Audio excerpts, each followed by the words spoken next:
Hello, comment ça va? J'espère que vous allez bien. Bienvenue à toutes et à tous pour ce nouveau live qui commence le premier de l'année. Alors j'avoue que ça fait un petit moment que j'avais pas fait de live. Depuis fin novembre si je me souviens bien. Pour la simple et bonne raison, c'est que en décembre, j'ai dû aller donner quelques cours donc en école d'ingénieur. Et puis, j'ai été malade et puis après il y a eu aussi, évidemment, les fêtes de fin d'année.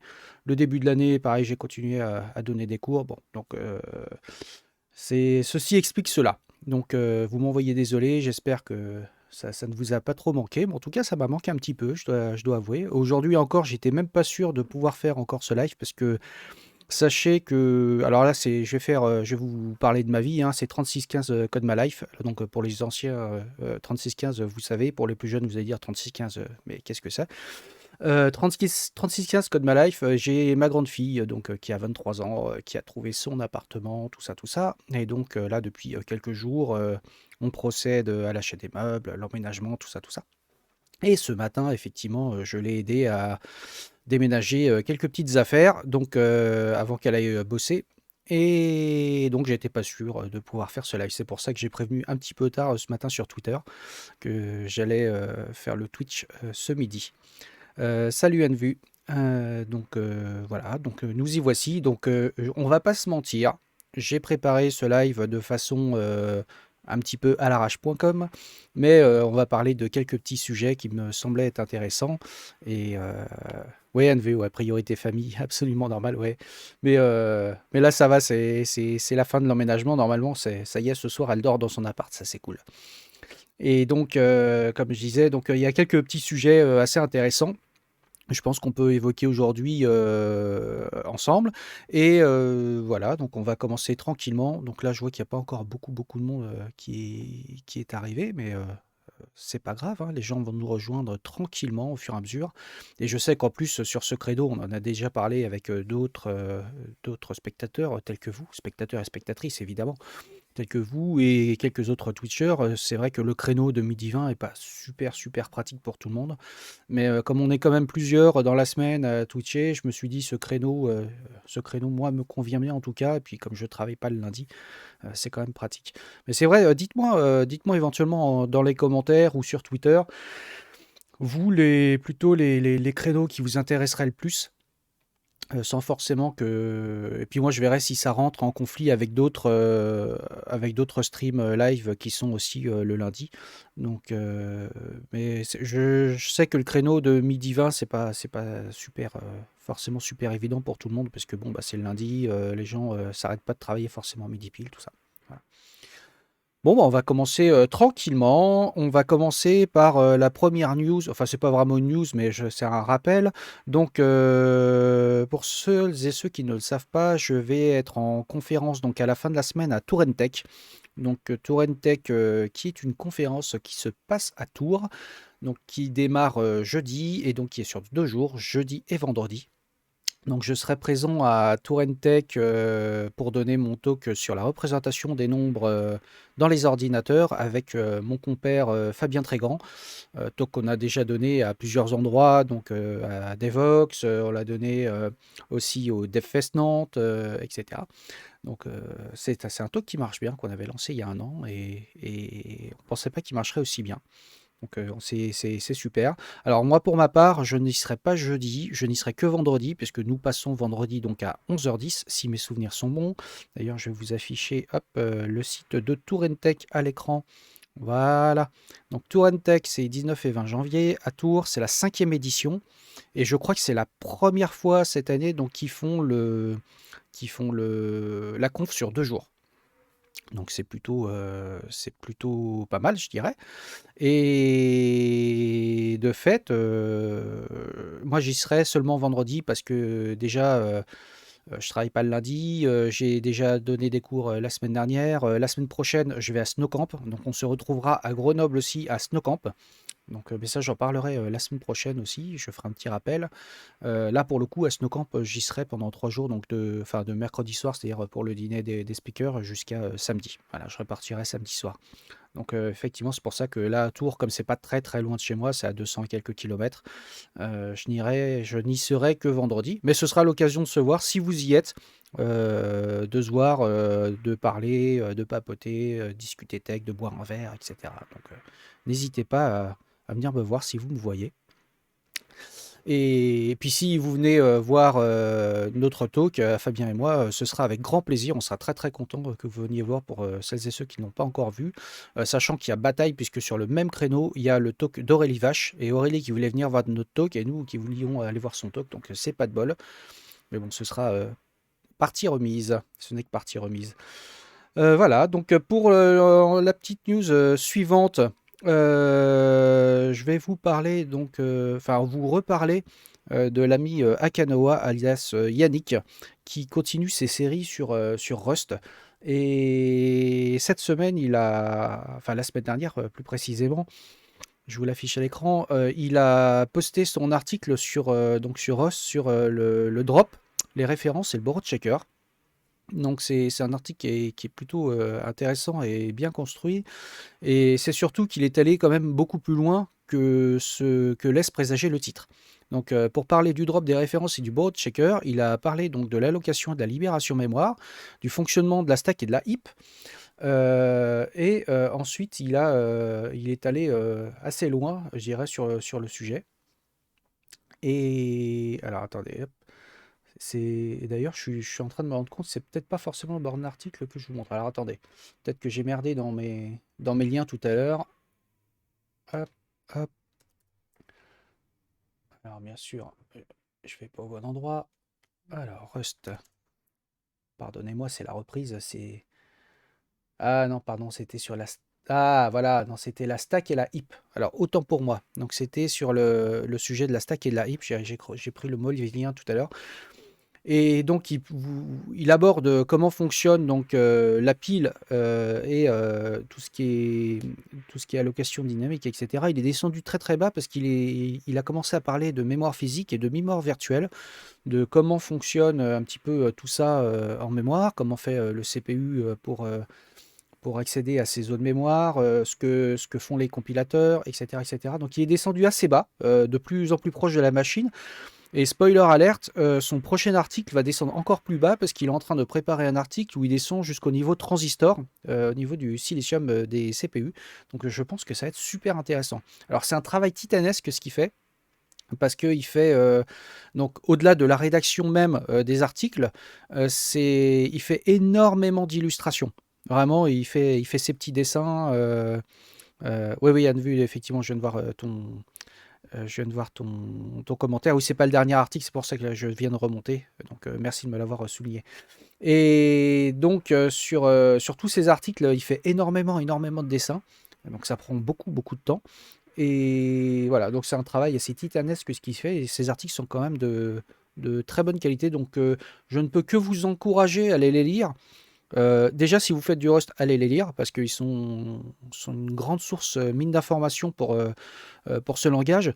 Et surtout, même si vous ne faites pas de Rust, allez les lire parce que globalement, il aborde des sujets qui sont quand même assez généralistes. Le fonctionnement de la heap et le fonctionnement de la stack, c'est clairement des sujets assez généralistes. Et là, comme il descend assez bas sur la partie logiciel et matériel, ça peut valoir le coup pour certains et certaines d'aller voir réellement ce qui s'y passe si pour vous ça reste quelque chose d'encore assez obscur ou que vous ne maîtrisez pas encore assez le sujet. Donc voilà, je peux que vous encourager d'aller lire ses articles et de vous abonner à son compte et de suivre un petit peu parce que vraiment ces articles sont vraiment très bien écrits et vraiment source de beaucoup d'informations. Voilà. Donc Yannick, si tu vois le live, un petit coucou et bravo pour tes articles, c'est toujours chouette et moi je prends toujours un grand plaisir déjà à les lire et à les repartager. Pour la suite, j'ai fait une petite news hier. Alors hier, pour les plus observateurs, les plus observatrices d'entre vous, vous avez dû vous rendre compte que j'ai fait deux petites infos du jour. Donc, pardon. Celles et ceux qui me suivent, vous savez que tous les jours à 12h15, j'ai un post qui est mis sur Twitter de façon programmatique, c'est-à-dire que je prévois tous mes posts une semaine à l'avance et je poste une petite info comment je dirais, de culture générale qui s'appelle la petite info du jour, sur lequel je la pose sur le hashtag la petite info du jour. Et donc, je poste une petite news de culture générale. Et hier, vous avez dû vous rendre compte qu'il y a eu deux petites infos du jour, ce qui est plutôt rare. Je le fais rarement. En général, il n'y en a qu'une seule à 12h15. Et la petite info du jour que je vous ai partagée, c'était hier dans la matinée, c'était sur le Micral N. Donc, mais qu'est-ce le Micral N? Donc le Micral N, c'est le premier micro-ordinateur, vraiment au sens micro-ordinateur dans une boîte qu'on peut manipuler et non pas des mini-ordinateurs comme les PDP-7, PDP-11, PDP-8 et tout ça. Donc c'est le premier micro-ordinateur qui est arrivé sur le marché. Donc c'est il y a 50 ans, hier, donc le 15 janvier, jour pour jour, il y a eu la commercialisation initiale du Micral N, donc qui était un micro-ordinateur français qui a été conçu par François Gernel au bureau d'études R2E. Et Micral N ensuite qui a été commercialisé par Bull. Et il faut savoir que Bull a commercialisé donc, le Micral N et les suivants, parce qu'il y a plusieurs Micral derrière. Les Micral suivants ressemblent plus à des ordinateurs, on va dire, plus traditionnels, avec une boîte avec un boîtier un peu plus classique, un moniteur, un clavier, etc. Mais le Micral N, c'était vraiment le premier micro-ordinateur basé sur un Intel 8008. Donc vous voyez les caractéristiques, 500 kHz, 2 kilooctets de RAM et une carte mère de type fond de panier. Ça, ce qui veut dire que la carte mère avait des ports d'extension sur lesquels on pouvait venir donc plugger des cartes filles et donc étendre les capacités de la machine. Donc ça, c'était une sacrée révolution parce que c'est vraiment ce qui a ouvert la voie à la micro-informatique telle qu'on la connaît aujourd'hui, c'est-à-dire que chacun puisse avoir un ordinateur sur son bureau et de pouvoir l'utiliser, même si les premiers ordinateurs de type micro-ordinateur, micro-informatique, étaient quand même beaucoup plus, avaient des capacités plus modestes, on va dire, que les ordinateurs qu'on pouvait utiliser en entreprise, type ce qu'on appelait à l'époque les mini-ordinateurs. Donc mais sous une forme manipulable. Et ce qui est assez intéressant, c'est que à l'époque, ce micro-ordinateur, ce premier micro-ordinateur est quand même sorti à un prix qui était défiant toute concurrence, puisque si ma mémoire est bonne, Wikipédia pourra toujours confirmer, il est sorti à un tarif de 8 500 francs, ce qui était extrêmement peu onéreux pour l'époque, sachant que c'était quand même le premier de toute une génération d'ordinateurs qui sortait sur le marché, donc une sacrée révolution et une révolution française qui plus est, donc on ne peut que le souligner. Donc c'est voilà. Donc je voulais mettre cette petite info du jour spécialement hier matin parce que c'est quand même un pas important, je pense, en tout cas en termes de culture générale dans notre métier, dans l'informatique. Et donc ce Micral, cette génération d'ordinateurs Micral a quand même ouvert la voie après bah, pour tous les ordinateurs qui sont venus dans les années 70. Donc, jusque fin des années 70, début des années 80, ça a quand même ouvert la voie à beaucoup d'entreprises, dont Amstrad, Sinclair, etc., etc. Donc, et donc, pourquoi j'ai fait deux petites infos du jour? Juste pour la simple et bonne raison, si je vais sur mon profil, je vais l'afficher. C'est que vous savez que la petite info du jour, en général, donc elle est postée à 12h15. Et hier, j'avais préparé cette petite info du jour sur Sofia Kovalevskaya, qui est une mathématicienne russe. Et donc, je ne voulais pas remplacer cette petite info du jour de la mathématicienne russe. Pourquoi? Parce que c'était une personne assez, on va dire, éminente, surtout pour son époque. C'était la première femme docteur en mathématiques en Allemagne. Elle a été russe, mais elle a passé son doctorat en Allemagne. La première femme professeure en université en France, en Europe, pardon. Et c'était la première aussi à avoir participé à un comité de rédaction d'un magazine scientifique de l'époque. Donc c'était quand même une personne assez éminente et puis d'une intelligence assez rare. Et comme on me l'avait déjà souligné, des personnes m'ont dit: «Ah, tes petites infos du jour, elles parlent souvent d'hommes et mettent moins en valeur, les femmes». Et donc, je reviens sur le sujet un petit peu, c'est pas que je veux pas, c'est qu'en fait, sur les personnes, on va dire éminentes et surtout d'il y a un peu longtemps, il y a moins de femmes, notables. Non pas qu'elles n'existaient pas, mais peut-être elles étaient peut-être moins mises en valeur. En tout cas, on n'a pas de traces et j'ai beau chercher parfois, je me dis: «Ah cette semaine, je pars beaucoup, de personnalités scientifiques masculines et pas féminines». Donc je voulais pas remplacer cette petite info du jour, sur une personnalité féminine par, quelque chose, qui était aussi, intéressant, hein, qui est le Micral N. Mais voilà, c'est pour ça que j'ai posté 2 petites infos du jour. Voilà. Si je vous en passe, parce qu'on m'a aussi posé la question en DM hier. On m'a dit: «Eh, pourquoi tu as fait deux petites infos du jour, c'est un peu bizarre». Voilà. Donc j'espère que maintenant c'est clair pour vous et que en tout cas cette petite info du jour vous intéresse. Moi en tout cas je prends toujours beaucoup de plaisir à les sourcer, à les rédiger. Donc comme j'avais déjà expliqué, moi, je les prépare le dimanche en général. Je prends 1 heure pour les préparer. Je regarde par rapport aux dates, par rapport. Alors, je mets beaucoup l'accent sur les personnalités scientifiques parce que c'est plutôt ma ligne éditoriale.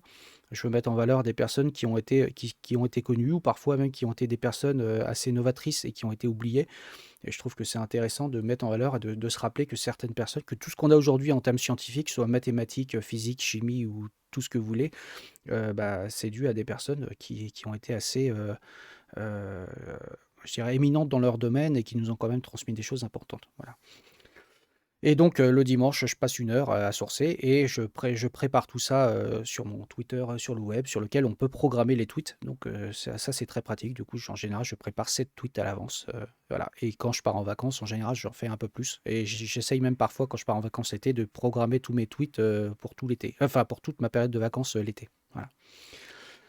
Ensuite, je voudrais rebondir sur un tweet qui est passé justement cette semaine, enfin la semaine dernière, je vais y arriver. Un tweet qui a été posté par Melvin, donc qui est un développeur slash influenceur slash youtubeur slash tout ce qu'on veut. Ouais, ouais, ouais, c'est une sacrée orga, hein, n'est-ce pas? Et donc, je vous poste le tweet. Et je voulais juste rebondir sur son tweet parce que c'est assez amusant. Il dit: «Si je te dis craftsmanship, tu dis quoi?» Alors, Melvin, si un jour tu m'écoutes et tu me regardes, craftsmanship, ça prend un S. C'est craftsmanship. Il y a un S entre le T et le M. Si je te dis craftsmanship, tu dis quoi? J'avais pas entendu ce mot, mais depuis avant-hier, je le vois partout. Alors, j'imagine que c'est apparu dans sa timeline sur les réseaux sociaux parce qu'à un moment donné, il a dû cliquer sur un lien ou aller sur quelque chose qui touche au software craftsmanship. Et ce qui est intéressant, c'est que bah, déjà, d'une part, il connaissait pas le terme ou le mouvement du software craftsmanship. Ce qui n'est pas grave en soi, il y a plein de gens qui ne connaissent pas, même si c'est un mouvement qui existe quand même depuis relativement longtemps, on va dire. Ce qui est intéressant, c'est de voir, certains commentaires en dessous son post. Je vais essayer d'en retrouver. Alors par exemple celui de June, allez la suivre aussi, c'est toujours assez intéressant ce qu'elle poste, June. Elle poste pas mal, de threads sur des choses techniques, tout ça, voilà, je trouve que sa ligne éditoriale est vraiment, vraiment sympa, donc moi je prends toujours plaisir à lire ce qu'elle écrit. Mais là, j'ai été surpris par son tweet qui commence comme ceci: c'est de la branlette intellectuelle façon hipster qu'on trouve ça cool de suivre après quelques années d'expérience. C'est cool jusqu'à ce que tu retrouves deux craftmen dans la même team qui battle pour appliquer les good rules. En dehors de ça, il y a du bon à prendre. Alors, ça souffle un peu le chaud et le froid, j'ai envie de dire, sur le même tweet, c'est-à-dire en disant ouais, c'est de la branlette intellectuelle. En gros, ça veut dire que les gens se font du mal pour rien et en fait, en gros, ça sert à rien. Mais elle dit quand même à la fin qu'il y a quand même du bon à prendre. Alors, oui, c'est comme tout mouvement, c'est comme le mouvement de l'agilité, par exemple, tout ce qui touche à Scrum et tout ça, etc.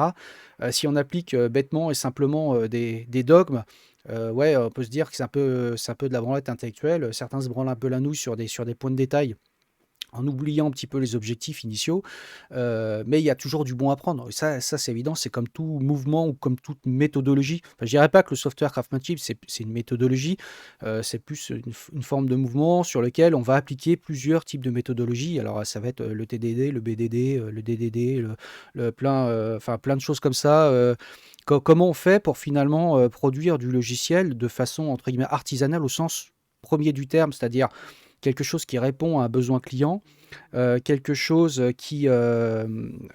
comment je dirais, qui soit de très bonne qualité, de qualité artisanale, mais au vrai sens du terme, c'est-à-dire qui a été fignolé, qui a été polissé pour une mise en prod, pour être utilisé. Enfin, voilà.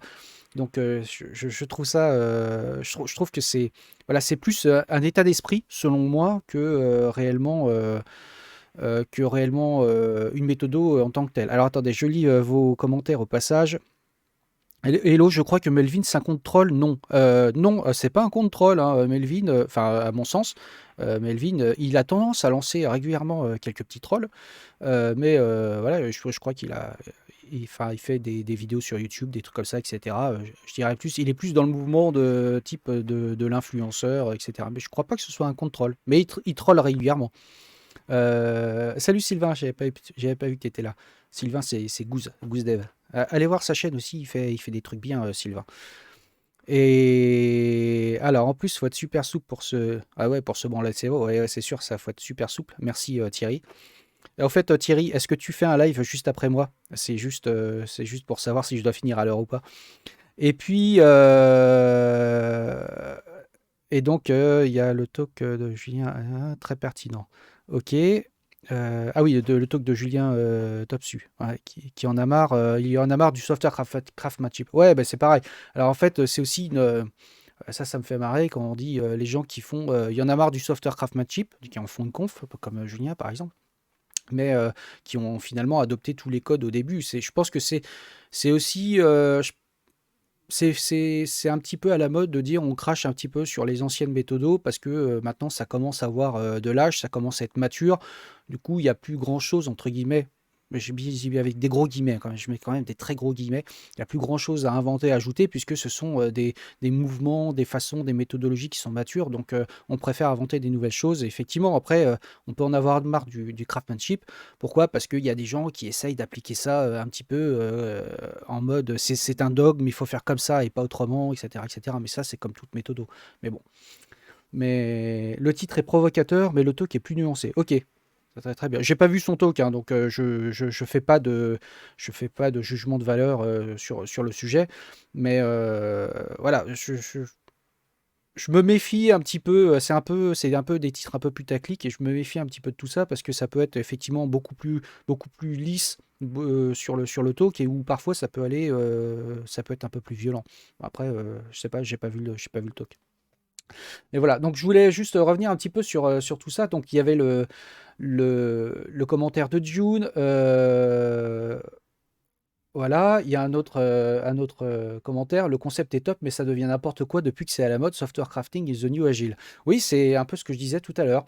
C'est-à-dire qu'à un moment donné, quand ça devient quelque chose qui est un peu mainstream, bah, il y a beaucoup de gens, juste pour dire qu'ils sont pas mainstream, commencent à cracher sur une méthode ou un mouvement mainstream pour ne pas, pour faire autre chose et ensuite réinventer un autre mouvement, etc., etc., etc.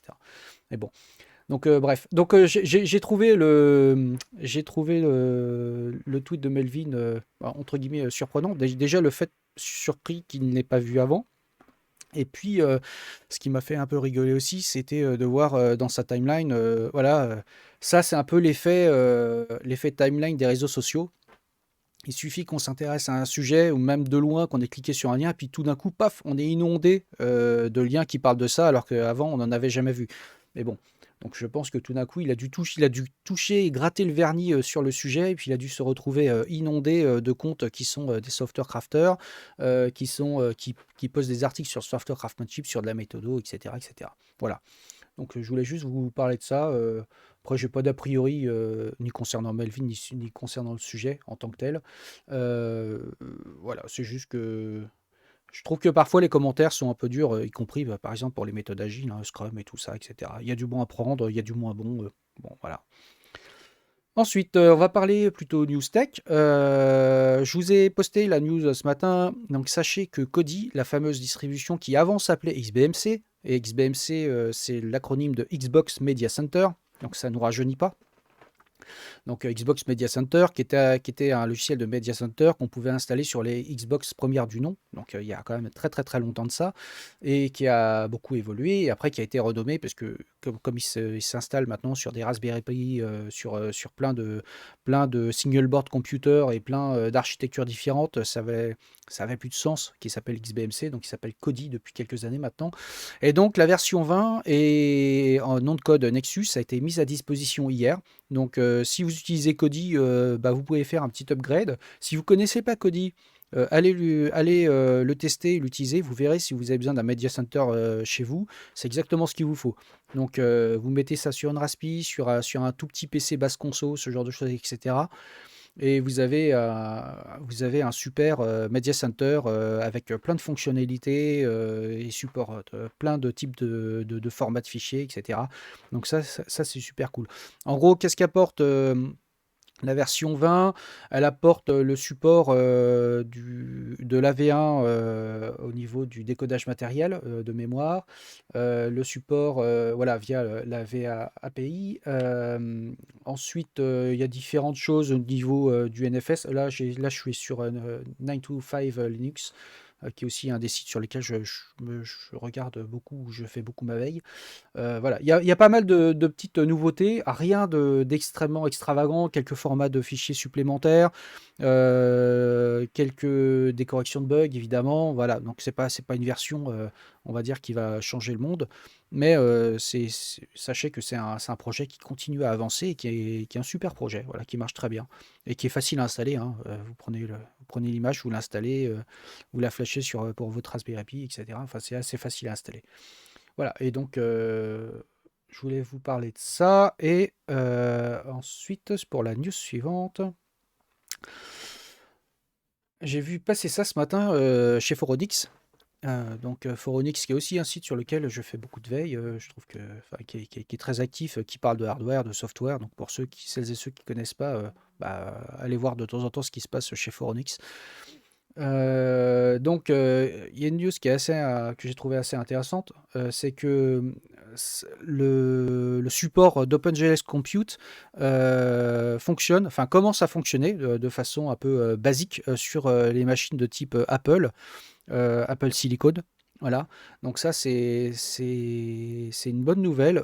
Pourquoi? Parce que ça veut dire que d'ici quelques mois ou un peu plus, on va dire, on pourra avoir un vrai support de l'accélération graphique et du calcul sur GPU sur les machines Apple Silicon.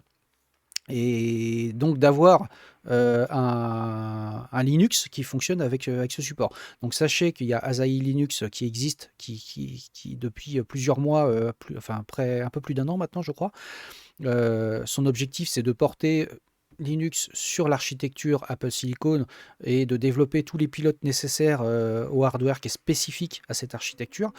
Et donc là, c'est une étape aussi supplémentaire au niveau donc, du projet Mesa Gallium, qui est la couche d'accélération graphique 3D, la couche d'accélération GPU, on va dire, pour Linux. Et donc, c'est une belle étape. Ça veut dire qu'effectivement, on va commencer à pouvoir faire des choses assez intéressantes. Donc, ça veut dire que ça progresse lentement. Pour la simple et bonne raison, c'est que évidemment, Apple ne fournit pas les specs du matériel qu'il conçoit. Donc, les gens travaillent beaucoup par reverse engineering. Et ah, salut Fabien! J'avais pas vu que tu étais là. Donc, Fabien, mon co-speaker avec lequel on sera donc à Tour Tech en fin de semaine.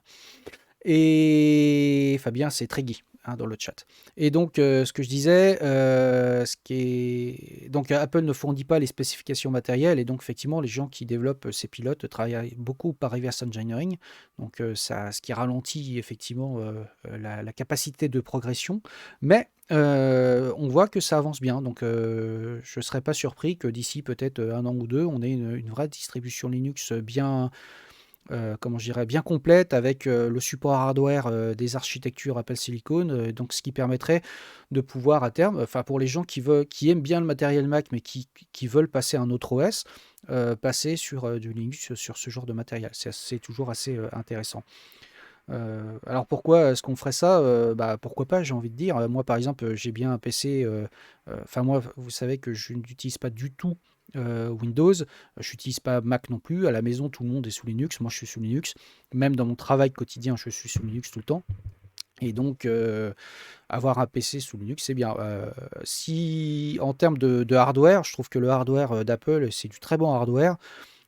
Si le clavier n'était pas aussi mal adapté à mon utilisation, le clavier des MacBook n'était pas aussi mal adapté à mon utilisation, je crois que j'aurais peut-être un matériel Mac avec un Linux dessus. Malheureusement, bah, le support de Linux, notamment sur les Mac, sur l'architecture Apple Silicon, enfin, pour l'instant, c'est pas encore ça. Donc voilà. Voilà, voilà. Ouais, je bouscule le micro, ça s'entend même pas, t'as vu ça? C'est incroyable, hein. Et en plus, ce que vous n'entendez pas non plus, c'est que le filtre, il doit bien marcher. Vous n'entendez pas non plus le vent, parce que j'habite un petit peu en hauteur, et il y a beaucoup de vent aujourd'hui. Il y a une pluie, le vent, c'est la sinistrose aiguë dehors. Et il y a beaucoup de vent, et tout à l'heure, quand je faisais mes réglages avant le stream, j'entendais, dans mon retour, j'entendais le vent qui passait par le micro. Donc j'ai changé le filtre, et là, a priori, on n'entend pas le vent, a priori. Donc, nickel. Ouais, le micro et le bonhomme sont montés sur élastique. Ouais, t'as vu ça? Hop. Donc, voilà. Donc, le support d'OpenGL, enfin, le support basique d'OpenGL ES au niveau Compute Shader, donc ça commence à se faire sur Apple. Donc, c'est bien, je trouve que c'est une bonne nouvelle. Ça veut dire que d'ici quelques temps, on aura peut-être du matos Apple, du hardware Apple sur l'architecture Apple Silicon qui soit supporté, qui ait un Linux qui puisse supporter tout ça. Voilà. Donc ça, ce serait cool.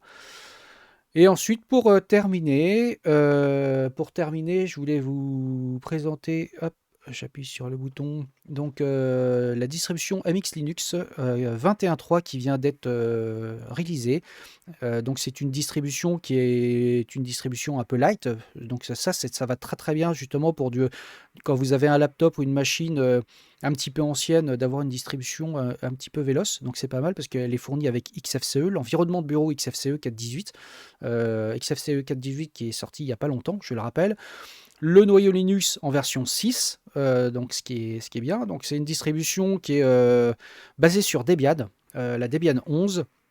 et donc qui permet de fournir un environnement de bureau assez light, assez léger, et donc de pouvoir utiliser cette distribution sur des machines un peu plus anciennes, aussi bien que sur des machines récentes, hein, mais en tout cas, quand on a une machine ancienne, ça peut être pas mal.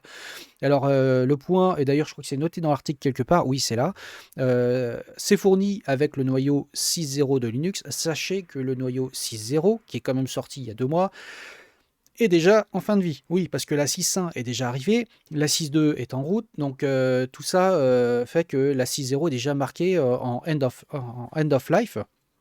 Mais ne vous inquiétez pas, parce que les distributions Linux qui arrivent avec la distribution 6, et notamment c'est le cas de la prochaine Debian, la Debian 12, qui était normalement estampillée avec le noyau en version 6, ils vont très probablement bumper en 6.1 ou en 6.2, et donc sur une version avec un support à long terme.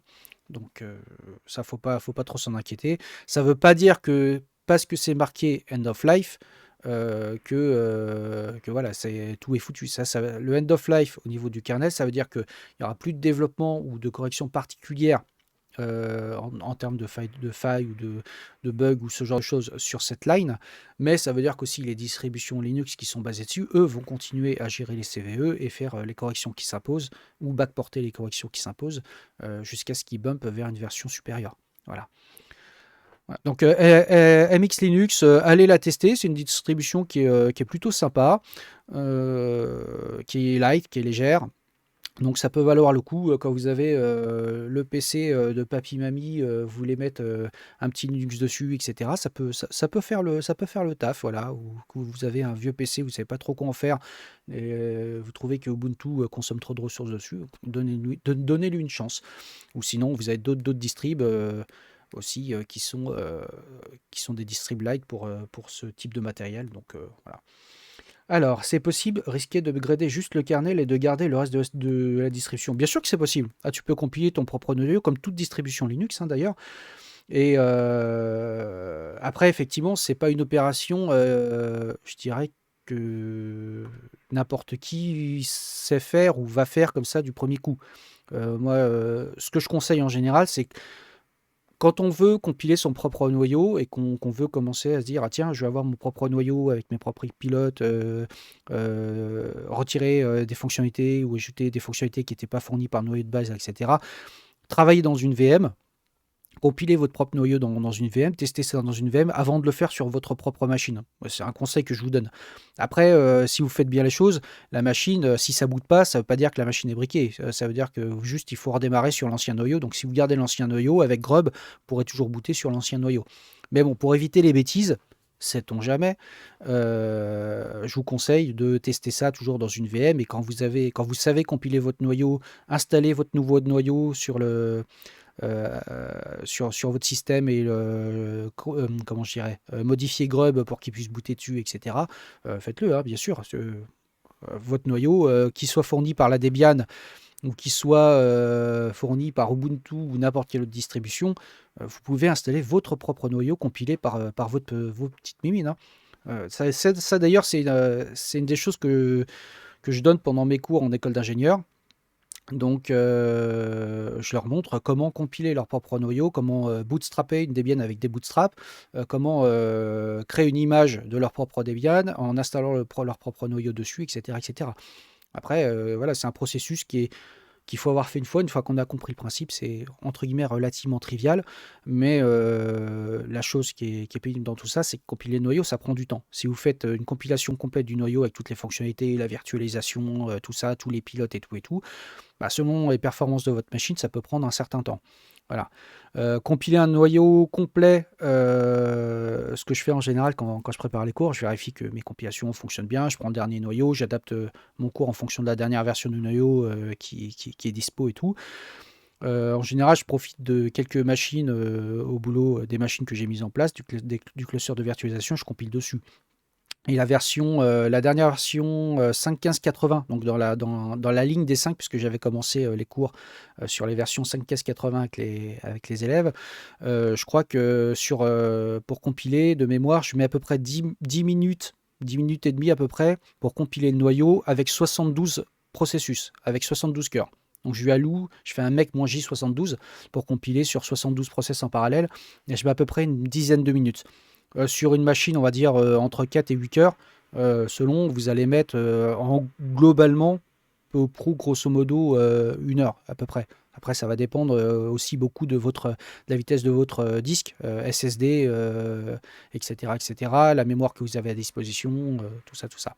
Mais comptez que pour une compilation sur une machine, un laptop assez classique, 4 cœurs, 8 threads, ce genre de choses, avec un SSD, vous allez mettre à peu ou prou à peu près 1 heure. Donc il faut juste avoir le temps, quoi. Voilà. Sinon, ouais, comme tu le dis, Fabien, hein, il y a aussi Linux from scratch à suivre si vous voulez faire ça la première fois. Linux from scratch qui explique ça très bien, qui est un livre entre guillemets qui existe depuis très très très longtemps maintenant, qui vous permet de vous montrer comment construire votre propre distribution de Linux en bootstrappant votre distribution Linux depuis zéro.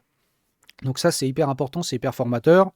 Et ceux qui ne veulent pas forcément suivre le Linux from scratch, si vous utilisez par exemple une Gen 2 vous avez aussi ce processus qui est un peu automatisé, mais ce processus où vous pouvez configurer vous-même votre noyau, le compiler, etc. etc. Hey, salut Fred. Fred, c'est Happy to Dev. Et en plus, tu tombes bien parce que je vais parler de toi dans une petite minute. Voilà. Donc c'est compiler le noyau, c'est une opération qui prend beaucoup de temps. Il y a quand même plus de 20 millions de lignes de code. Ça produit beaucoup d'objets. Voilà. Donc, mais vous pouvez le faire. Vous pouvez, je connais pas mal de gens qui aiment bien, par exemple, avoir le dernier noyau ou tester le dernier noyau sur leur machine. Pof, ils compilent et hop. euh, et hop, ils testent ça sur leur machine. Après, quand on est habitué, enfin, c'est une opération comme une autre, hein. Compiler le noyau, l'installer et rebooter son PC dessus, c'est relativement trivial, j'ai envie de dire, quand on l'a fait une fois. Voilà. Et donc, Fred, donc, alias Happy to Dev, arrive à point nommé. Donc, on arrive à la fin du stream. D'ailleurs, je me souviens plus, j'ai pas vu Titi Moby, si tu fais un live juste après ou pas.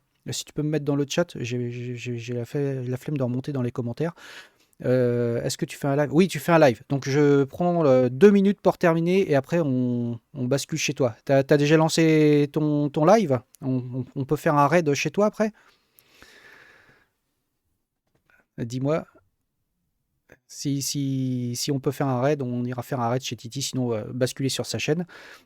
Donc il nous attend, ouais, super, il y a même le lien et tout. Donc, je termine très rapidement. C'était pour parler de l'ami, donc Fred, qui est ici, Happy to Dev, et je vous poste ça à l'écran. Allez vous abonner à ce monsieur, suivez-le. Alors pourquoi je dis ça? Parce qu'il fait une newsletter hebdomadaire qui est hyper intéressante, qui est hyper construite, et je pense que ça lui demande énormément de travail. D'ailleurs, pour avoir échangé ça avec lui une paire de fois, ça demande en effet beaucoup, beaucoup de travail. Donc allez vous inscrire à sa newsletter. Il source beaucoup de choses qui se passent pendant la semaine, que ce soit sur Twitter, que ce soit, je dirais, ailleurs que Twitter, LinkedIn, un peu partout, sur les news tech et tout. Il mélange un petit peu toute cette matière et puis il nous propose cette newsletter. Donc il va parler, donc il parle aussi beaucoup de développement web évidemment, puisque c'est un développeur web, hein, si je ne m'abuse. Tu me corriges hein, si je me trompe, Fred. Mais voilà, sa newsletter est vraiment assez intéressante. Je vais juste la retrouver. Hop, je ne sais plus où c'est. Ah, tu devrais mettre ta newsletter. Alors attends. Tu devrais mettre ta newsletter, je pense, quelque part en lien, je pense. Alors attends, on va retrouver la newsletter de vendredi, qui est je sais pas où. On va la retrouver. Ah, elle est là, qui s'appelle Quoi de neuf les devs.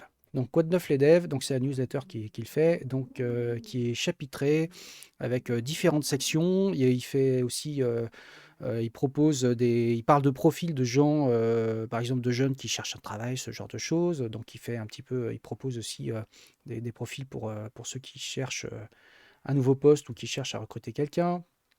Faire continue reading, hop, voilà. Donc il y a l'édito, ensuite il y a le programme, et donc le programme, vous voyez là, la semaine dernière il a parlé de Laravel, de Rust, et donc du fameux article de Yannick notamment, des chaînes YouTube à suivre si on fait du PHP, du Laravel, etc., etc. Ensuite il a une section le tour de Twitter où il va récupérer pas mal de tweets assez intéressants sur différents sujets.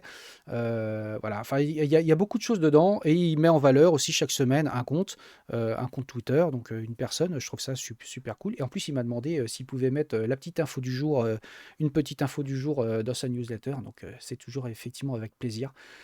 Donc voilà. Donc inscrivez-vous à sa newsletter. Je mettrai de toute façon les liens dans le replay sur YouTube. Le lien de tout ce que je vous ai exposé aujourd'hui, comme on fait d'habitude. Et puis voilà, comme ça vous pourrez faire un peu comme vous voulez. Et je crois qu'on a terminé et je vais éviter de trop grignoter. Donc on va basculer chez l'ami Thierry, qu'on va aller écouter religieusement aussi. J'espère qu'il a plein de choses à nous montrer.